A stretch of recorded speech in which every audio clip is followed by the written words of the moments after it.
இப்போ ரீசெண்டா வெற்றிமாறன் சாரோட படம் ஒன்று கூட கோபிநாயனோட டைரக்ஷன்ல சென்சார் வந்து அந்த படத்துக்கு சர்டிஃபிகேட்டே பண்ண மாட்டாங்கன்னு சொல்லிட்டாங்க. ஸோ இப்போ ஹைகோர்ட் போயிருக்காரு அவரு.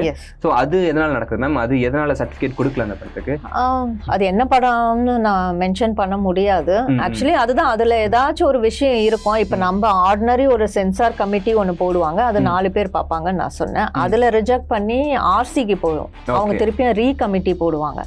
ரீ கமிட்டி போடும்போது 8 பேர் பார்ப்பாங்க. ஸோ அந்த 8 பேரோட ஒப்பீனியனும் வச்சு வந்து சேர்பர்சன் வந்து பேசி அதுக்கப்புறமா நாங்க வந்து இது பண்ணி பண்றோம். அங்கேயும் அது போலனா தான் வந்து உங்களுக்கு வந்து ஹைகோர்ட்ல இது பண்ணுவாங்க. ஸோ அப்ப அந்த படத்துல அவ்வளவு பெரிய விஷயம் இருக்கு.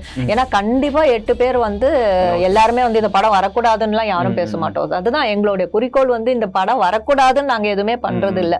இதை எதையாச்சும் பண்ணி இதை ரிலீஸ் பண்ண வேணா. எங்களுக்கும் அது தெரியும் எவ்வளவு இதுக்கு பின்னாடி ஹார்ட் ஒர்க் பண்ணிருக்காங்க டைரக்டர்ஸ், எவ்வளவு ப்ரொடியூசர்ஸ் ஒர்க் பண்ணிருக்காங்கன்றது எங்களுக்கும் தெரியும். அதனால அதை எப்படியாச்சும் நாங்க ரிலீஸ் பண்றதுக்காக பார்க்கணும். அவங்க ஒத்துக்க மாட்டாங்க. இதெல்லாம் நம்ம பண்ணா ரிலீஸ் பண்ணலாம், இதெல்லாம் கொஞ்சம் கட் பண்ணிடுங்கன்னா சில இது வந்து இல்ல இதுதான் எங்களுக்கு மெயின், இது வேணும், அப்படியா இருந்தா நாங்க கோர்ட்ல பாத்துக்கிறோம் அப்படின்னாங்க. சரின்னு சொல்லிடுவோம்.